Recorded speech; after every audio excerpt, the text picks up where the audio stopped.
মহাভারতের একটি গুরুত্বপূর্ণ চরিত্র হলো বিদুর চরিত্র। বিদুর কে ছিলেন? বিদুরের পিতামাতা কে ছিল বলছি। কৌরব বংশের মহারাজ ছিলেন বিচিত্রবীর্য। বিচিত্রবীর্যের বিবাহ হয় কাশীরাজের দুই কন্যা অম্বিকা ও অম্বালিকার সাথে।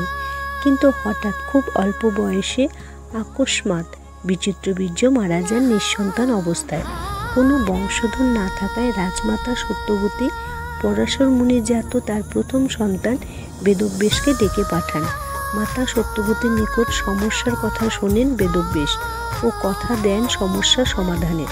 সত্যবতী পুত্রবধূ অম্বিকাকে পাঠান বেদব্যাসের নিকট। বেদব্যাস পুত্র সন্তানের আশীর্বাদ দেন, কিন্তু অম্বিকা বেদব্যাসকে দেখে ভয়ে চোখ বন্ধ করে নেন। পুত্র হয় জন্মান্ধ ধৃতরাষ্ট্র। অন্ধ ছেলে দেখে রাজমাতা সন্তুষ্ট হন না। তিনি এবার পাঠান অম্বালিকাকে।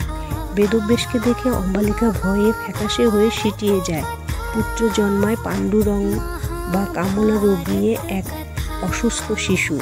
সত্যবতী আবার বেদব্যাসকে দেখে পাঠালে এবার অম্বালিকা বেদব্যাসের কাছে না গিয়ে তার সুন্দরী সুশীলা সর্বগুণ সম্পন্না প্রধানা দাসীকে পাঠিয়ে দেন।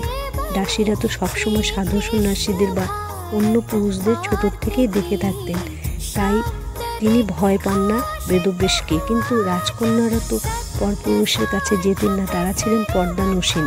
সেই কারণেই দাসী বেদব্যাসকে ভয় না পেয়ে তার খুব সেবা করলে বেদব্যাস আশীর্বাদ করেন বুদ্ধিমান, বিচক্ষণ ও ধর্মপরায়ণ এক পুত্রের। বেদব্যাস ও সেই দাসীর ঔরসজাত সন্তানই হলেন বিদুর, যে কিনা পরবর্তীকালে কৌরবদের মন্ত্রী ও সুপরামর্শদাতা হন।